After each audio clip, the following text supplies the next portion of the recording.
皆さんこんにちは。日本語ポッドキャストのりゅうです。お元気ですか？突然ですが、ちょっと聞いてください。あなたにはこんな経験がありませんか？日本語の動画や記事を読めば、書いてあることはほとんど理解できる。そしてある程度難しい用語だって問題なく頭に入ってくる。なのに、いざ自分が話そうと思った瞬間、頭の中が真っ白になってしまい、簡単な言葉すら口から出てこない。言いたいことは山ほどあるのに、何と言ったらいいか詰まってしまう。結局、不自然な表現になってしまう。もし、これ自分のことだと思ったら、安心してください。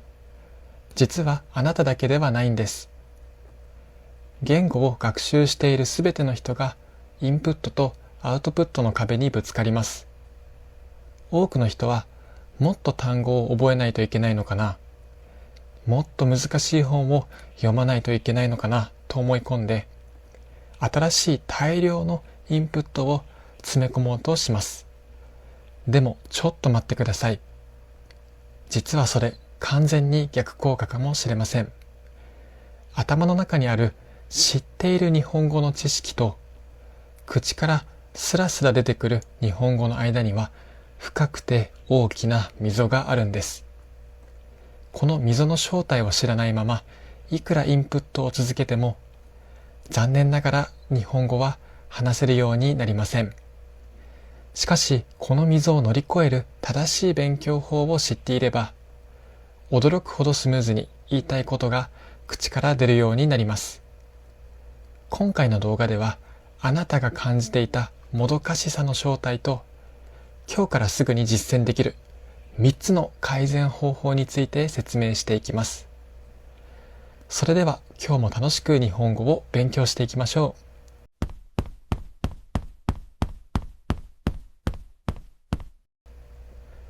まずは理解できる日本語と話せる日本語の間にギャップが生まれてしまう理由を知ることが大切です。この原因を知ることによって、より楽に対処することができます。ニュースは理解できるのに、いざ話そうとすると言葉が出てこない。とてももどかしいですよね。実はあなたの頭が悪いわけでも、努力不足なわけでもないんです。インプットとアウトプットでギャップが生まれる理由を説明します。まず知っておいてほしいのは、インプットとアウトプットで脳にかかる負担の大きさが全く違うということです。例えるならば、インプットは下り坂を歩いているようなものです。動画を見たり、文章を読んだりするインプットの負荷は軽いです。しかし実際にそれらの日本語を使って話すアウトプットは、垂直な壁を登ろうとするくらい難しいことなんです。まずはインプットについて説明していきますね。インプット、つまり読んだり聞いたりする作業は、いわば完成しているパズルを眺めるようなものです。目の前にはきれいに並べられた単語や文法が揃っています。たとえ知らない単語がいくつか混ざっていたとしても、前後の文脈から脳が勝手に穴埋めをしてくれます。多少サボっても意味がスルスルと入ってくるのがインプットです。しかし一方でアウトプットはどうでしょうか。これは真っ白なキャンバスに一から絵を描くような作業です。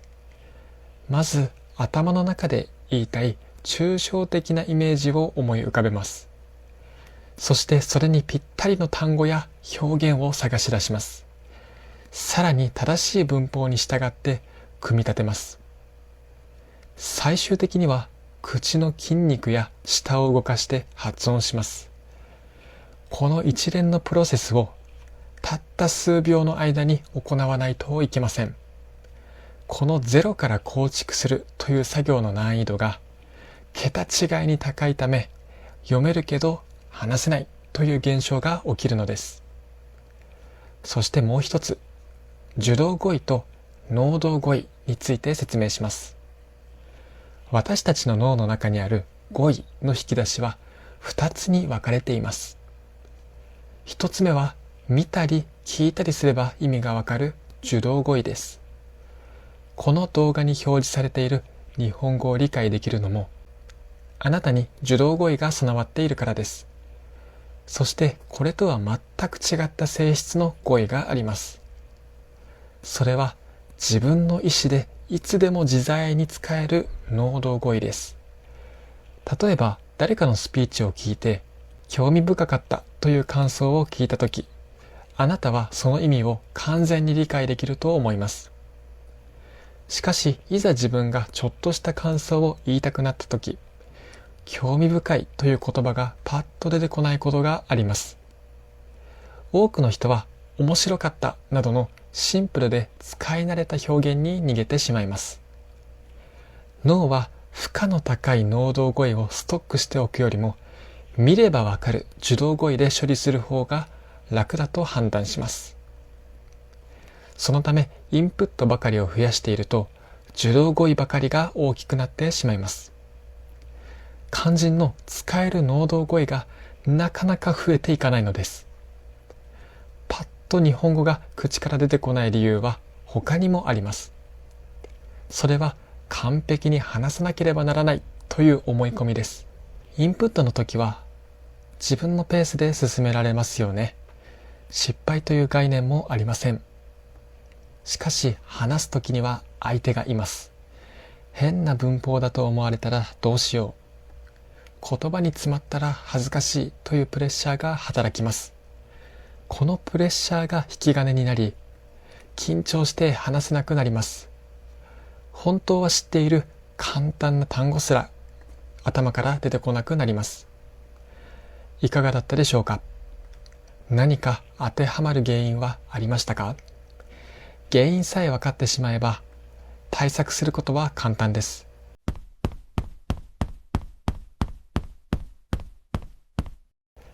ではどのようにして使える日本語を増やせばよいのでしょうか。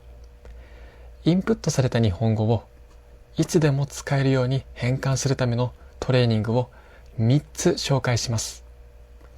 まず1つ目は独り言トレーニングです。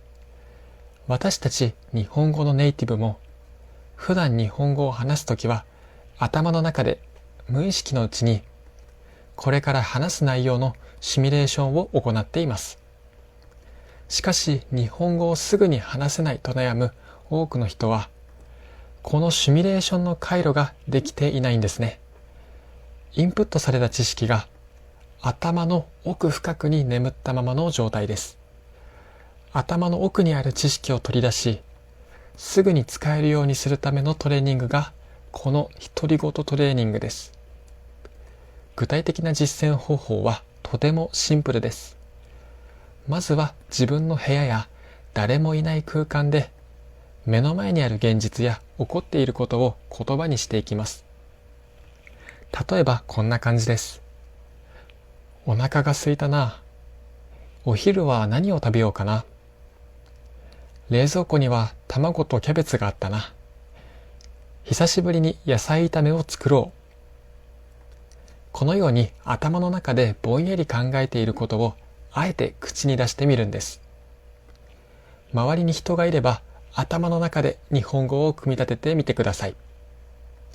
ここで重要なポイントは完璧な美しい文章を作ろうとしないことです。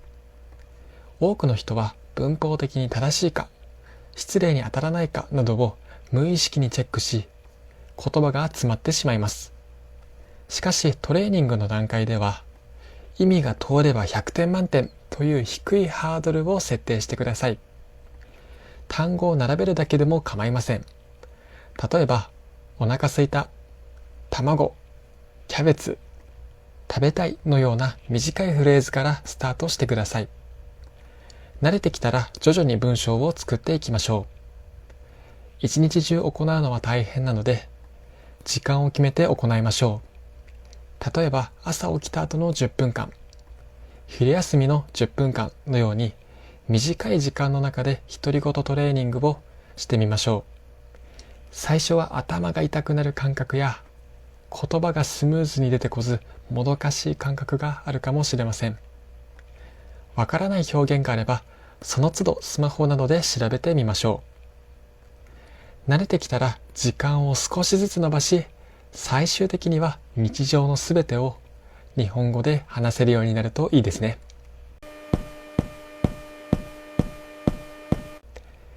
2つ目の方法はシンプルライティングです。あえて難しい文章を作ろうとせず、子供でも使えるシンプルな表現で会話を組み立てる練習です。学習者が話せなくなってしまう原因の一つに、難しく知的な表現を使いたい、変な文法だと思われたくないというプライドや恐怖心があります。正しい日本語を話さなければというプレッシャーを捨てましょう。例えば映画を見た後に感想を持ったとします。難しく言おうとするとこういう風になりますよね。あの作品は現代社会における人間の心理的葛藤を多角的な視点から浮き彫りにした示唆に富む作品でした。ネイティブでも多角的や示唆に富むといった表現は会話ではあまり使いません。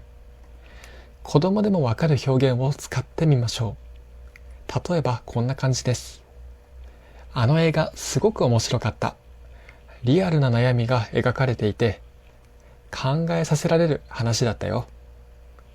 スムーズな会話においては複雑な長文よりも短い文章の方が伝わりやすく好印象を与えます。おすすめの練習法は一文をできるだけ短くすることです。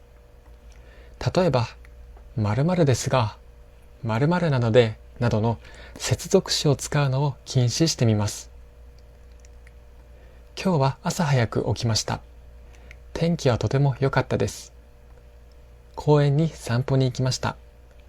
汗をかいて気持ちよかったです。このようにすべての文章を短いフレーズに区切っていきます。このトレーニングを積むと複雑な文を考える必要がなくなり、日本語の処理スピードが速くなります。文章をこねくり回す時間がゼロになり、言いたいことがすぐに口から出ます。うまく話そうとするのをやめて、短い文章をテンポよく話すことに意識を切り替えてみてください。そして3つ目の方法は、安心してアウトプットできる環境を作ることです。どれだけ独り言トレーニングを重ねて、シンプルな表現をマスターしたとしても、私たちは他者とコミュニケーションをしなければなりません。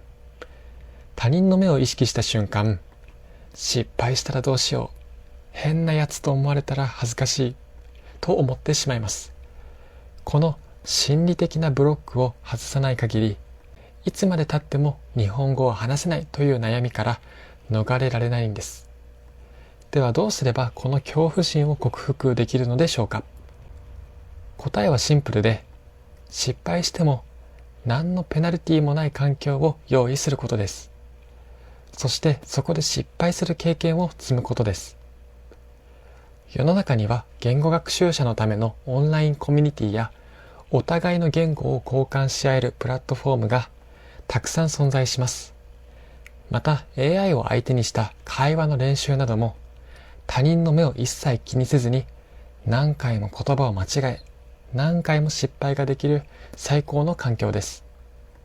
こうした場所を利用する最大のコツは、上手に話すことを目的にするのではなく、今日いくつ新しい間違いができるかな、どれくらい言葉に詰まるかなというのをあえてゲーム感覚で楽しむことにあります。間違いというのは新しいことを知るためのきっかけになります。だからむしろ間違えた方がいいんです。例えば今日は会話の中で3回は間違えてみよう。言葉に詰まったら何て言えばいいか相手に聞いてみよう。というふうに失敗をノルマにしてみてください。実際に言葉を間違えても怒られたり変な顔をされたりすることはないんです。そういった失敗を経験することで失敗することへの恐怖心がだんだんと減っていきます。いかがだったでしょうか。今日はインプットした日本語をどのようにしたら使える日本語にできるのかということについて話していきました。これまでは頭の中にたくさんの知識を詰め込むトレーニングばかりを頑張っていて、外にアウトプットするトレーニングをしていなかっただけなんです。今日からやることはたったこれだけです。まず一つ目、身の回りの物事を日本語で話してみる。そして二つ目、子供でもわかる簡単で短い文章で話してみる。そして三つ目、失敗することをむしろ楽しんでみるということです。はじめは少し恥ずかしかったり、思うように言葉が出てこなくてもどかしい思いをすることもあると思います。でも自転車の練習と同じで、一度コツをつかんでしまえばもう二度と忘れることがない一生ものの日本語の会話の反射神経を身につけることができます。